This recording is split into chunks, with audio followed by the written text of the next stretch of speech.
Hello everyone and welcome to the Sellers Academy and the 3 steps. This is step 1, but the 3 steps to the selling process, at least as we see them.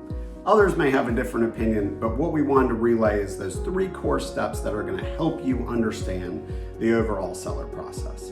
So let's get started with step 1. It's an easy one because attorneys know it well. It's called discovery. Discovery is really a process of kind of figuring out what you want. Are you ready? And is your firm ready to kind of go to that next step of finding or having discussions with a buyer? So overall, one of the first steps in the discovery for you as a seller is, are you really a seller? Are you ready?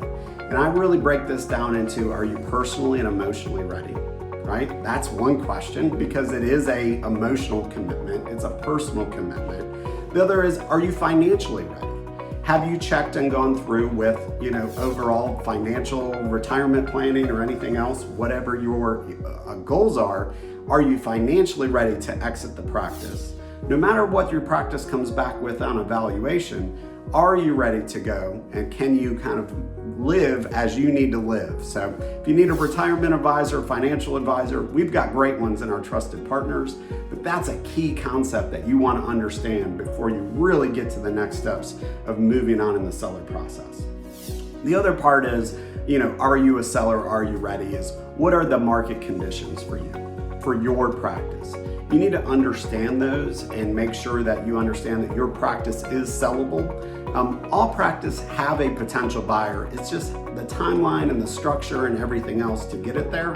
And so overall, you'd want to understand the market. Don't wait, another 2 years if it's going to take a longer period of time to find the buyer for your practice just because you're in a really small town or your practice is in a unique area or anything else. You want to make sure you know the market conditions. We're always here happy to help, but that's part of this Sellers Academy. Learn what's moving in the market and everything else, and then you know how to set your timelines, how to set your goals and everything else. So the next piece of the discovery step for you, the sellers, is how do you prepare to sell? And really it's first, get your house in order, right? Get your data, get your financials, get your metrics. Guess what? If you're working with us, we're going to help you do that. Right? It's one of those key aspects because we're really going to go through and we're going to build out a valuation.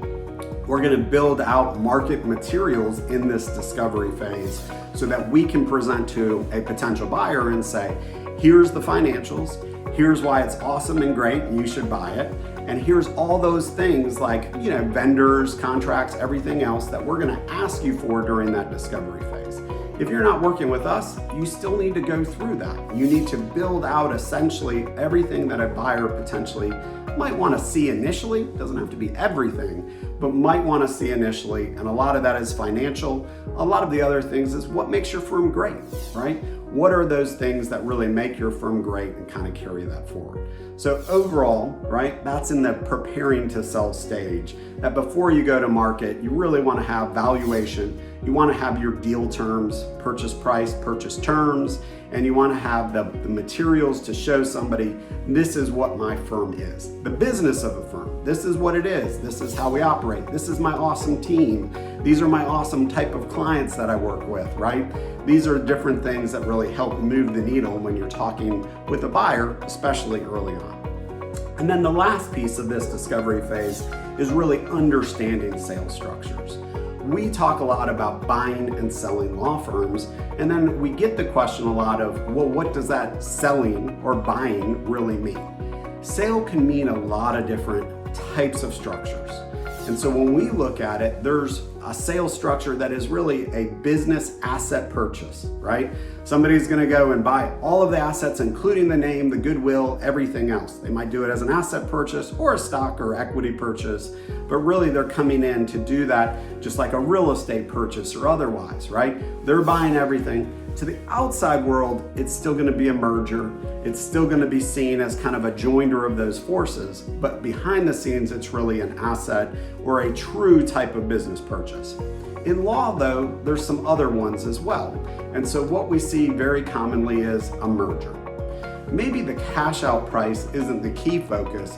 It's more of, I need to merge because we need some resources, maybe bigger firm resources, maybe other alliance firm resources, but we need some resources. And then I'm really gonna go along with my personal succession plan. So I'm gonna kind of take some steps back over time and kind of carry that forward.